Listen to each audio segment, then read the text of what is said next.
বন্ধুরা, আজকের গল্প রবীন্দ্রনাথ ঠাকুরের গুপ্তধন।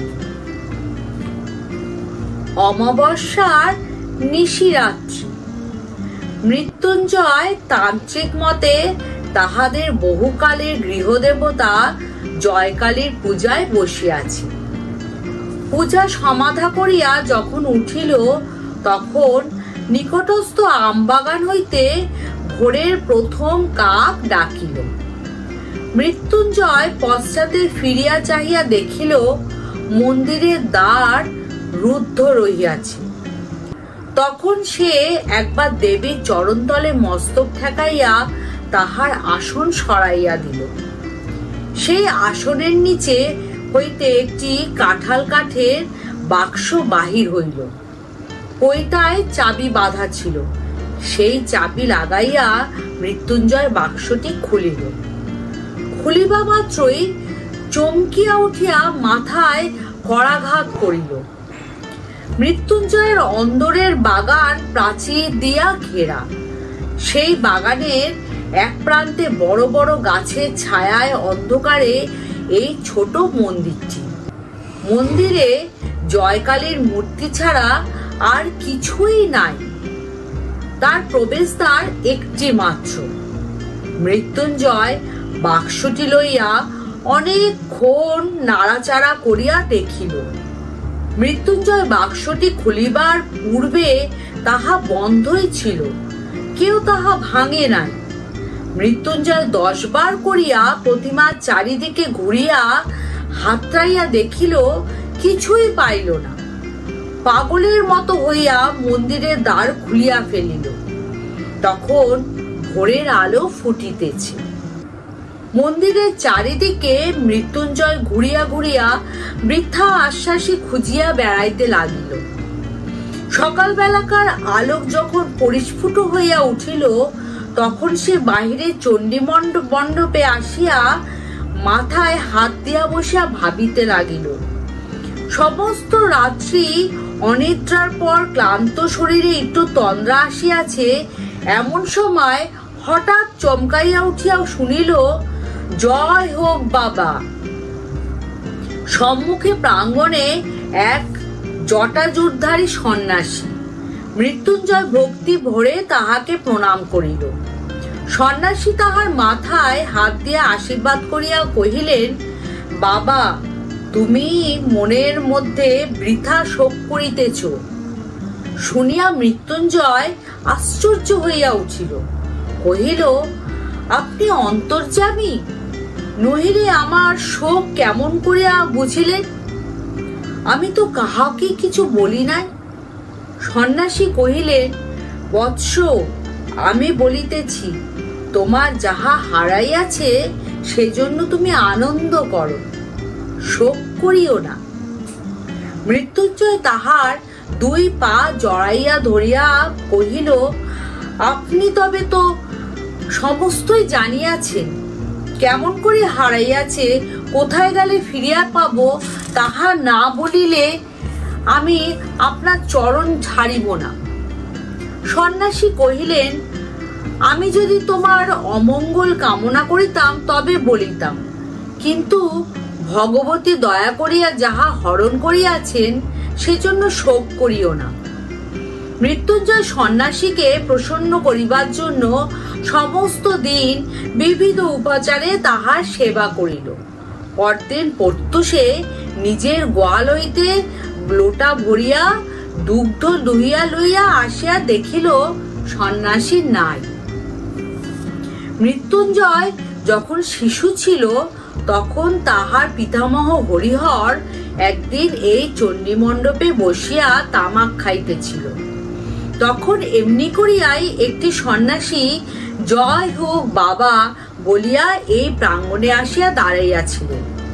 হরিহর সেই সন্ন্যাসীকে কয়েকদিন বাড়িতে রাখিয়া বিধিমতো সেবার দ্বারা সন্তুষ্ট করিল। বিদায়কালে সন্ন্যাসী যখন জিজ্ঞাসা করিলেন, বৎস, তুমি কি চাও? হরিহর কহিল, বাবা, যদি সন্তুষ্ট হইয়া থাকেন তবে আমার অবস্থাটা একবার শুনুন। এককালে এই গ্রামে আমরা সকলের চেয়ে বর্ধিষ্ণু ছিলাম। আমার প্রপিতামহ দূর হইতে কুলীন আনাইয়া তাহার এক কন্যার বিবাহ দিয়াছিলেন। তাহার এই দৌহিত্র বংশ আমাদিগকে ফাঁকে দিয়া আজকাল এই গ্রামে বড়লোক হইয়া উঠিয়াছে। আমাদের এখন অবস্থা ভালো নয়, কাজেই ইহাদের অহংকার সহ্য করিয়া থাকি, কিন্তু আর সহ্য হয় না। কি করিলে আবার আমাদের বংশ বড় হইয়া উঠিবে সেই উপায় বলিয়া দিন, সেই আশীর্বাদ করুন। সন্ন্যাসী ঈষৎ হাসিয়া কহিলেন, বাবা, ছোট হইয়া সুখে থাকো, বড় হইবার চেষ্টায় শ্রেষ্ঠ শ্রেয় দেখি না। কিন্তু হরিহর তবু ছাড়িল না। বংশকে বড় করিবার জন্য সে সমস্ত স্বীকার করিতে রাজি আছে। তখন সন্ন্যাসী তাহার ঝুলি হইতে কাপড় মোড়া একটি তুলট কাগজের লিখন বাহির করিলেন। কাগজখানি দীর্ঘ, গোষ্ঠীপত্রের মতো গুটানো। সন্ন্যাসী সেটি মেজের ওপর খুলিয়া দেখিলেন। হরিহর দেখিল তাহাতে নানা প্রকার চক্রে নানা সাংকেতিক চিহ্ন আঁকা, আর সকলের নিম্নে একটি প্রকাণ্ড ছড়া লেখা আছে। তাহার আরম্ভটা এইরূপ: পায়ে পায়ে ধরে সাধা, রা নাহি দেয় রাধা, শেষে দিল রা, পাগল ছাড়ো পা, তেঁতুল বটের কোলে, দক্ষিণে যাও চলে, ঈশান কোণে ঈশানী, কহে দিলাম নিশানী, ইত্যাদি। হরিহর কহিল, বাবা, কিছুই তো বুঝিলাম না। সন্ন্যাসী কহিলেন, কাছে রাখিয়া দাও, দেবীর পূজা করো, তাহার প্রসাদে তোমার বংশে কেহ না কেহ এই লিখন বুঝিতে পারিবে। তখন সে এমন ঐশ্বর্য পাইবে, জগতে যাহার তুলনা নাই। সন্ন্যাসী চলিয়া গেলেন। হরিহরের অন্য সমস্ত কাজকর্ম নষ্ট হইল। গুপ্ত ঐশ্বর্যের ধ্যান এক মুহূর্তে সে ছাড়িতে পারিল না। মৃত্যুকাল উপস্থিত হইলে সে তাহার বড় ছেলে শ্যামাপদকে এই সন্ন্যাসী দত্ত কাগজখানি দিয়া দিল। মৃত্যুঞ্জয় শ্যামাপদর বড় ছেলে। পিতার মৃত্যুর পরে সেই সন্ন্যাসী দত্ত গুপ্তলিখনের অধিকারী হইয়াছে। এমনি সময় গত অমাবস্যা রাত্রে পূজার পর লিখনখানি আর দেখিতে পাইল না। সন্ন্যাসীও কোথায় অন্তর্ধান হইল। মৃত্যুঞ্জয় কহিল, এই সন্ন্যাসীকে ছাড়া হইবে না, সমস্ত সন্ধান ইহার কাছ হইতেই মিলিবে। এই বলিয়া সে ঘর ছাড়িয়া সন্ন্যাসীকে খুঁজিতে বাহির হইল। 1 বৎসর পথে পথে কাটিয়া গেল। গ্রামের নাম ধারাগোল। সেখানে মৃত্যুঞ্জয় মুদির দোকানে বসিয়া তামাক খাইতেছিল, আর অন্যমনস্ক হইয়া নানা কথা ভাবিতেছিল। সমস্ত রাত্রি মুদির দোকানে মাদুরের ওপর পড়িয়া মশার জ্বালায় সর্বাঙ্গ চাপড়াইতে লাগিল, আর ওই বোনের কথা, সন্ন্যাসীর কথা, সেই হারানো লিখনের কথা ভাবিতে লাগিল। বারবার পড়িয়া সেই লিখনটি মৃত্যুঞ্জয়ের প্রায় কণ্ঠস্থ হইয়া গিয়াছিল। তাই এই অনিদ্রা অবস্থায় কেবলই তাহার মাথায় ঘুরিতে লাগিল, পায়ে ধরে সাধা, রা নাহি দেয় রাধা, শেষে দিল রা, পাগল ছাড়ো পা। মাথা গরম হইয়া উঠিল। কোনো মতে এই কটা ছত্র সে মন হইতে দূর করিতে পারিল না। অবশেষে ভোরের বেলায় যখন তাহার তন্দ্রা আসিল, তখন স্বপ্নে এই চারিছত্রের অর্থ অতি সহজ তার নিকট প্রকাশ হইল। রা নাহি দেয় রাধা, অতএব রাধার রা না থাকিলে ধা রহিল। শেষে দিল রা, অতএব হইল ধা রা। পাগল ছাড়ো পা, পাগলের পা ছাড়িলে গোল বাকি রইল। অতএব সমস্তটা মিলিয়া রইল ধারা গোল। এই জায়গাটার নাম তো ধারাগলই বটে। স্বপ্ন ভাঙিয়া মৃত্যুঞ্জয় লাফিয়া উঠিল। সমস্ত দিন বনের মধ্যে ফিরিয়া সন্ধ্যাবেলায় বহু কষ্টে পথ খুঁজিয়া অনাহারে মৃতপ্রায় অবস্থায় মৃত্যুঞ্জয় গ্রামে ফিরিল। পাথরে বাঁধানো ঘাট ভাঙিয়া চুরিয়া পড়িয়াছে, সেইখানে জলে চিরা ভিজাইয়া খাইয়া দিঘির চারিদিক প্রদক্ষিণ করিতে লাগিল। দিঘির পশ্চিম পাড়ির প্রান্তে হঠাৎ মৃত্যুঞ্জয় থমকাইয়া দাঁড়াইল। দেখিল একটা তেঁতুল গাছকে বেষ্টন করিয়া প্রকাণ্ড বট গাছ উঠিয়াছে। তৎক্ষণাৎ তাহার মনে পড়িল, তেঁতুল বটের কোলে দক্ষিণে যাও চলে। দক্ষিণে কিছু দূর যাইতেই ঘন জঙ্গলের মধ্যে আসিয়া পড়িল। সেখানে সে বেতঝাড় ভেদ করিয়া চলা একেবারে অসাধ্য। যাহা হোক, মৃত্যুঞ্জয় ঠিক করিল এই গাছটাকে কোনো মতে হারাইলে চলিবে না। এই গাছের কাছে ফিরিয়া আসিবার সময় গাছের অন্তরাল দিয়া অনতি দূরে একটা মন্দিরের চূড়া দেখা গেল। তখন সন্ধ্যা আসন্ন হইয়া আসিয়াছে। তাই এই মন্দিরের পাথরের উপরে বসিয়া নত শিরে ভাবিতে ভাবিতে মৃত্যুঞ্জয় হঠাৎ পাথরের গায়ে কি যেন লেখা দেখিতে লাগিল। ঝুঁকিয়া পড়িয়া দেখিল একটি চক্র আঁকা। তাহার মধ্যে কতক স্পষ্ট কতক লুপ্তপ্রায় ভাবে নিম্নলিখিত সাংকেতিক অক্ষর লেখা আছে। এই চক্রটি মৃত্যুঞ্জয় সুপরিচিত। তাহার মনে হইল সে হয়তো তাহার ঐশ্বর্য ভাণ্ডারের ঠিক উপরেই বসে আছে, অথচ কিছুই জানিতে পাইতেছে না। এমন সময় কিছু দূর ঘন বনের মধ্যে অগ্নির দীপ্তি দেখা গেল। মৃত্যুঞ্জয় তাহার প্রস্তরাসন ছাড়িয়া উঠিয়া পড়িল আর সেই শিখা লক্ষ্য করিয়া চলিতে লাগিল। বহু কষ্টে কিছু দূর গিয়া একটা অশ্বত্থ গাছের গুড়ির অন্তরাল হইতে স্পষ্ট দেখিতে পাইল। তাহা সেই পরিচিত সন্ন্যাসী অগ্নির আলোকে সেই তুলটের লিখন মেলিয়া একটা কাঠি দিয়া ছাইয়ের উপরে এক মনে অঙ্ক কষিতেছে। এমনি করিয়া রাত্রি যখন অবসান প্রায়, তখন সন্ন্যাসী সেই লিখনপত্র গুটাইয়া লইয়া চলিয়া গেল। মৃত্যুঞ্জয় স্থির করিয়াছিল আজ সকাল সকাল আহার আদি করিয়া যথেষ্ট বেলা থাকিতে বাহির হইবে। ঠিক তাহার উল্টা হইল।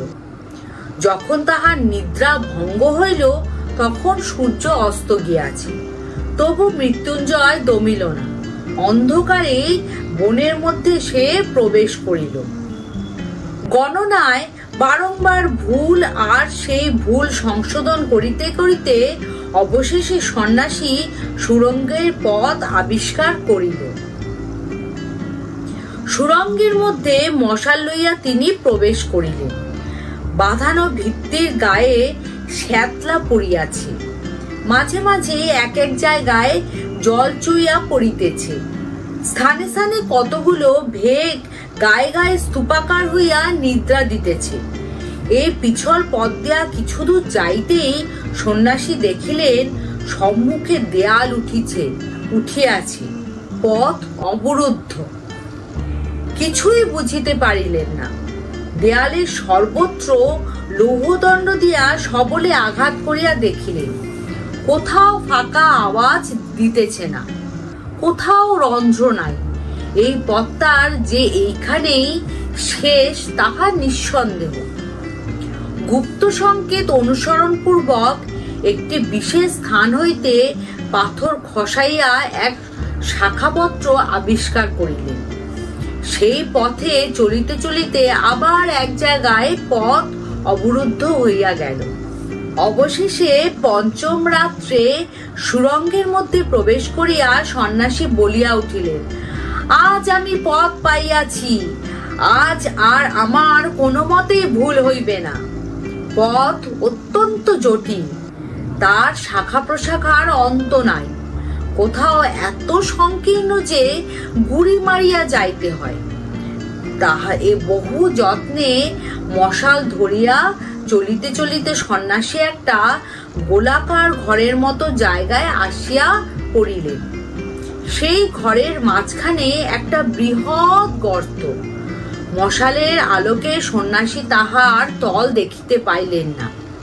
ঘরের ছাদ হইতে একটা প্রকাণ্ড লৌহ শৃঙ্খল গর্তের মধ্যে নামিয়া গিয়াছে। সন্ন্যাসী প্রাণপণ বলে ঠেলিয়া এই শৃঙ্খলটাকে অল্প একটুখানি নাড়াইবা মাত্র ঠং করিয়া একটা শব্দ গর্তের গহ্বর হইতে উত্থিত হইয়া খড়ময় প্রতিধ্বনিত হইতে লাগিল। সন্ন্যাসী উচ্চস্বরে বলিয়া উঠিলেন, পাইয়াছি, পাইয়াছি। যেমন বলা অমনি সেই ঘরের ভাঙা ভিত্তি হইতে একটা পাথর গড়াইয়া পড়িল, আর সেই সঙ্গে আরেকটি কি সচেতন পদার্থ থপ করিয়া পড়িয়া চিৎকার করিয়া উঠিল। সন্ন্যাসী অকস্মাৎ শব্দ চমকাইয়া উঠিতেই তাহার হাত হইতে মশাল পড়িয়া নিবিয়া গেল। সন্ন্যাসী জিজ্ঞাসা করিলেন, তুমি কে? কোনো উত্তর পাইলেন না।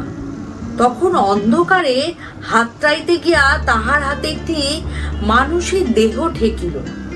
তাহাকে নাড়া দিয়া জিজ্ঞাসা করিলেন, কে তুমি? কোনো উত্তর পাইলেন না। লোকটা অচেতন হইয়া গেছে। তখন চকমকি ঠুকিয়া ঠুকিয়া সন্ন্যাসী অনেক কষ্টে মশাল ধরাইলেন। ইতিমধ্যে সেই লোকটাও সংজ্ঞাপ্রাপ্ত হইল আর উঠিবার চেষ্টা করিয়া বেদনার আর্তনাদ করিয়া উঠিল। সন্ন্যাসী কহিলেন, এ কি মৃত্যুঞ্জয় যে, তোমার এমতি হইল কেন? সন্ন্যাসী কহিলেন, তুমি জানো তোমার পিতামহের এক কনিষ্ঠ সহোদর ছিল, তার নাম ছিল শঙ্কর। মৃত্যুঞ্জয় কহিল, হ্যাঁ, তিনি নিরুদ্দেশ হইয়া বাহির হইয়া গিয়াছেন। সন্ন্যাসী কহিলেন, আমি সেই শঙ্কর। তিনি দেবীর আসনের নিচে বাক্সের মধ্যে ওই লিখনখানি লুকাইয়া রাখিয়াছিলেন। আমি তাহার সন্ধান পাইলাম আর দ্বিতীয় চাবি বানাইয়া প্রতিদিন অল্প অল্প করিয়া সমস্ত কাগজখানা নকল করিতে লাগিলাম। যেদিন নকল শেষ হইল সেই দিনই আমি এই ধনের সন্ধানে ঘর ছাড়িয়া বাহির হইলাম। অবশেষে পূর্ব জন্মাঞ্জিত পুণ্যের বলে কুমায়ুন পর্বতে বাবা স্বরূপানন্দ স্বামীর সঙ্গ পাইলাম। তিনি আমাকে কহিলেন, বাবা, তৃষ্ণা দূর করো, তাহা হইলে বিশ্বব্যাপী অক্ষয় সম্পদ আপনি তোমাকে ধরা দিবে। একদিন পর্বতের শিলাতলে শীতের সায়ান্নে পরমহংস বাবার ধুনিতে আগুন জ্বলিতেছিল। সেই আগুনে আমার কাগজখানা সমর্পণ করিলাম। আমি তখন সন্ন্যাসী হইয়া নিরাসক্ত চিত্তে ঘুরিয়া বেড়াইতে লাগিলাম। অনেক বৎসর কাটিয়া গেল, সেই লিখনের কথা প্রায় ভুলিয়াই গেলাম। এমন সময় একদিন এই ধারাগলের বনের মধ্যে প্রবেশ করিয়া একটি ভাঙা মন্দিরের মধ্যে আশ্রয় লইলাম। দুই একদিন থাকিতে থাকিতে দেখিলাম মন্দিরের ভিতরে স্থানে স্থানে নানা প্রকার চিহ্ন আঁকা আছে। এই চিহ্নগুলো আমার পূর্ব পরিচিত। এককালে বহুদিন যাহার সন্ধানে ফিরিয়াছিলাম, তাহার যে নাগাল পাওয়া যাইতেছে তাহাতে আমার সন্দেহ রইল না। বারবার মনে হইতে লাগিল, কেন সে কাগজখানা পুড়াইয়া ফেলিলাম, সেখানা রাখিলেই বা ক্ষতি কি ছিল। তখন আবার আমার সেই জন্মগ্রামে গেলাম। আমাদের পৈতৃক ভিটার নিতান্ত দুরবস্থা দেখিয়া মনে করিলাম, আমি সন্ন্যাসী, আমার ধনরত্নে কোনো প্রয়োজন নাই। কিন্তু এই গরিবরা তো গৃহী, সেই গুপ্ত সম্পদ ইহাদের জন্য উদ্ধার করিয়া দিলে তাহাতে দোষ নাই। সেই লিখন কোথায় আছে জানিতাম, তাহা সংগ্রহ করা আমার পক্ষে কিছুমাত্র কঠিন হইল না। ইতিমধ্যে কখন তুমি আমার অনুসরণ করিতেছ তাহা জানিতে পারি নাই। তাহার পরে যাহা খুঁজিতেছিলাম আজ এই মাত্র তাহা আবিষ্কার করিয়াছি। এখানে যাহা আছে পৃথিবীতে কোনো রাজরাজেশ্বরের ভাণ্ডারেও এত ধন নাই। আর একটি মাত্র সংকেত ভেদ করিলেই সেই ধন পাওয়া যাইবে। এই সংকেতটি সর্বাপেক্ষা বৃহৎ, দুরহ, কিন্তু এই সংকেত আমি মনে মনে ভেদ করিয়াছি। সেই জন্যই পাইয়াছি বলিয়া মনের উল্লাসে চিৎকার করিয়া উঠিয়াছিলাম। যদি ইচ্ছা করি তবে আর এক দণ্ডের মধ্যে সেই স্বর্ণমাণিক্যের ভাণ্ডারের মাঝখানে গিয়া দাঁড়াইতে পারি। মৃত্যুঞ্জয় শঙ্করের পা জড়াইয়া ধরিয়া কহিল, তুমি সন্ন্যাসী, তোমার তো ধনের কোনো প্রয়োজন নাই। আমাকে সেই ভাণ্ডারের মধ্যে লইয়া যাও, আমাকে বঞ্চিত করিও না। মৃত্যুঞ্জয় শঙ্করের পা ধরিয়া পুনরায় কাতর স্বরে কহিল, তুমি মুক্ত পুরুষ, আমি মুক্ত নহি। আমি মুক্তি চাহি না। আমাকে এই শৈশর্য হইতে বঞ্চিত করিতে পারিবে না। সন্ন্যাসী বলিয়া কহিলেন, বৎস, তবে তুমি তোমার এই লিখনটি লও। যদি ধন খুঁজিয়া লইতে পারো তবে লইও। এই বলিয়া তাহার যষ্টি ও লিখনপত্র মৃত্যুঞ্জয়ের কাছে রাখিয়া সন্ন্যাসী চলিয়া গেলেন। মৃত্যুঞ্জয় কহিল, আমাকে দয়া করো, আমাকে ফেলিয়া যাইও না, আমাকে দেখাইয়া দাও। কোনো উত্তর পাইল না। তখন মৃত্যুঞ্জয় যষ্টির উপর ভর করিয়া হাতড়াইয়া সুরঙ্গ হইতে বাহির হইবার চেষ্টা করিল, কিন্তু পথ অত্যন্ত জটিল। গোলক ধাঁধার মতো বারবার বাধা পাইতে লাগিল। তখন রাত্রি কি দিন, কত বেলা তাহা জানিবার কোনো উপায় ছিল না। চিৎকার করিয়া ডাকিল, ওগো সন্ন্যাসী, তুমি কোথায়? তাহা সেই ডাক সুরঙ্গের সমস্ত শাখা প্রশাখা হইতে বারংবার প্রতিধ্বনিত হইতে লাগিল। অনতি দূর হইতে উত্তর আসিল, আমি তোমার নিকটেই আছি, কি চাও বলো।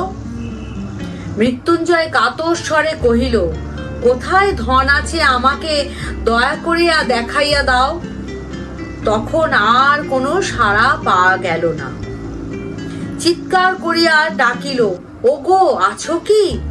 নিকট হইতেই উত্তর পাইল, এখানেই আছি, কি চাও। মৃত্যুঞ্জয় কহিল, আমি আর কিছু চাহি না, আমাকে এই সুরঙ্গ হইতে উদ্ধার করিয়া লইয়া যাও। সন্ন্যাসী জিজ্ঞাসা করিলেন, তুমি ধন চাও না? মৃত্যুঞ্জয় কহিল, না, চাহি না। তখন চকমকি ঠোকার শব্দ উঠিল এবং কিছুক্ষণ পরে আলো জ্বলিল। সন্ন্যাসী কহিলেন, তবে এসো মৃত্যুঞ্জয়, এই সুরঙ্গ হইতে বাহিরে যাও। মৃত্যুঞ্জয় কাতর স্বরে কহিল, বাবা, নিতান্তই কি সমস্ত ব্যর্থ হইবে? এত কষ্টের পরেও ধন কি পাইব না? তৎক্ষণাৎ মশাল নিবিয়া গেল। মৃত্যুঞ্জয় কহিল, কি নিষ্ঠুর, বলিয়া সেইখানে বসিয়া পড়িয়া ভাবিতে লাগিল। কহিল, ওগো সন্ন্যাসী, ওগো নিষ্ঠুর সন্ন্যাসী, আমি ধন চাই না, আমাকে উদ্ধার করো। সন্ন্যাসী কহিলেন, ধন চাও না? তবে আমার হাত ধরো, আমার সঙ্গে চলো। এবারে আর আলো জ্বলল না। এক হাতে যষ্টি ও এক হাতে সন্ন্যাসীর উত্তরীয় ধরিয়া মৃত্যুঞ্জয় ধীরে ধীরে চলিতে লাগিল। বহুক্ষণ ধরিয়া অনেক আঁকাবাঁকা পথ দিয়া অনেক ঘুরিয়া ফিরিয়া এক জায়গায় আসিয়া সন্ন্যাসী কহিলেন, দাঁড়াও। মৃত্যুঞ্জয় দাঁড়াইল। তাহার পরে একটা মরিচা পড়া লোহার দ্বার খোলার উৎকট শব্দ শোনা গেল। সন্ন্যাসী মৃত্যুঞ্জয়ের হাত ধরিয়া কহিলেন, এসো।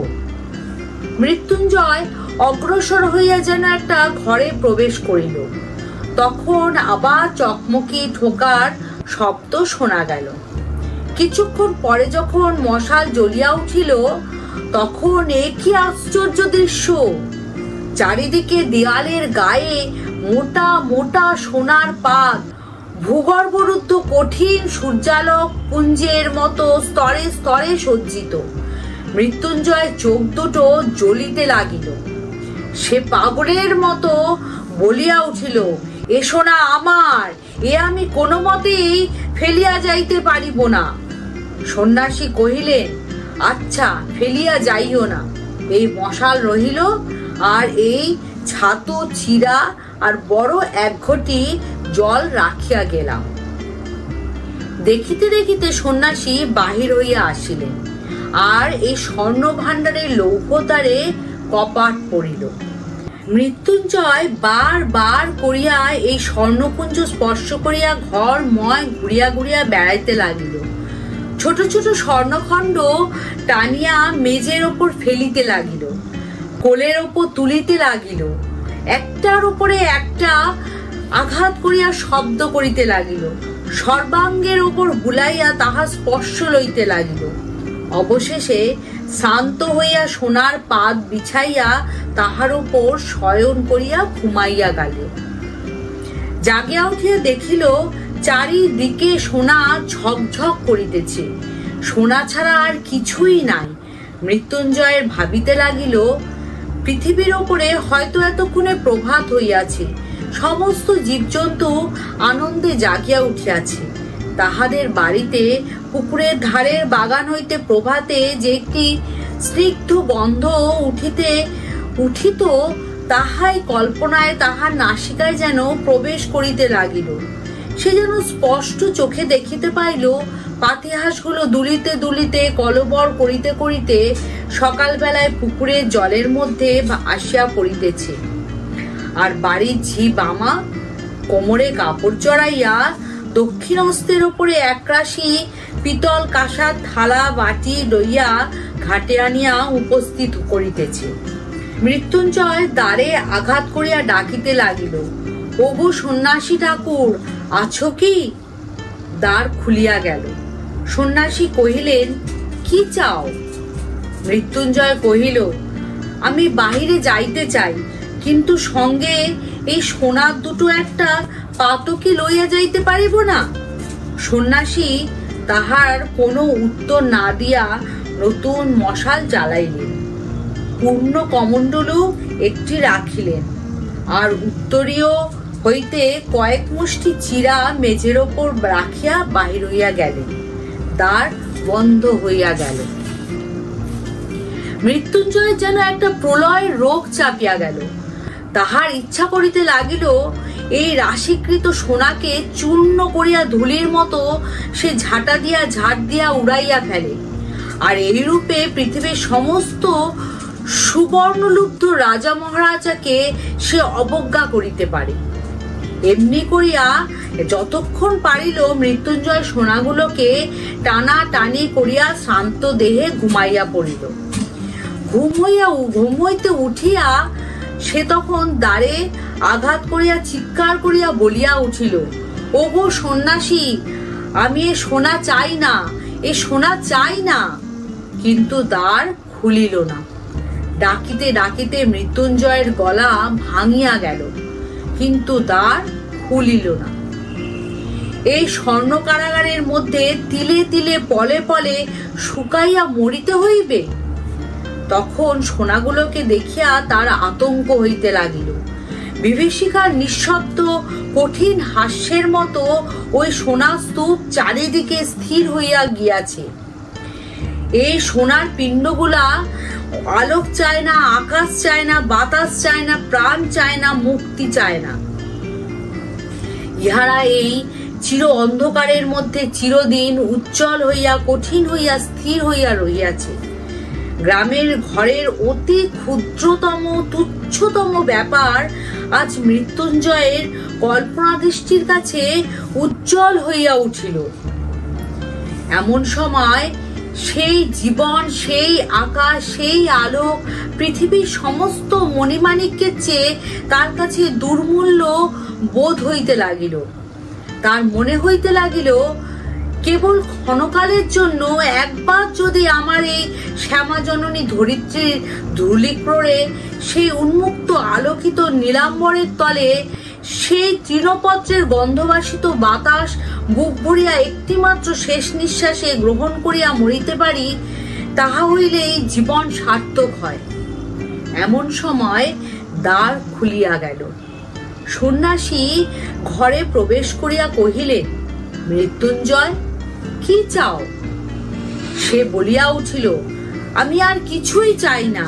আমি এই সুরঙ্গ হইতে, অন্ধকার হইতে, গোলকধাঁধা হইতে, এই সোনার গারদ হইতে বাহির হইতে চাই। আমি আলোক চাই, আকাশ চাই, মুক্তি চাই। সন্ন্যাসী কহিলেন, এই সোনার ভান্ডারের চেয়ে মূল্যবান রত্ন ভান্ডার এখানে আছে, একবার যাইবে না? মৃত্যুঞ্জয় কহিল, না, যাইব না। সন্ন্যাসী কহিলেন, একবার দেখিয়া আসিবার কৌতূহল নেই? মৃত্যুঞ্জয় কহিল, না, আমি দেখিতেও চাই না। আমি এখানে এক মুহূর্ত কাটাইতে ইচ্ছা করি না। সন্ন্যাসী কহিলেন, আচ্ছা, তবে এসো। মৃত্যুঞ্জয়ের হাত ধরিয়া সন্ন্যাসী তাহাকে সেই গভীর কূপের সম্মুখে লইয়া গেলেন। তাহার হাতে সেই লিখনপত্র দিয়া কহিলেন, এখানে লইয়া তুমি কি করিবে? মৃত্যুঞ্জয় সে পত্রখানি টুকরা টুকরা করিয়া ছিঁড়িয়া কূপের মধ্যে নিক্ষেপ করিল। আজ চলি, আবার আসবো নতুন গল্প নিয়ে।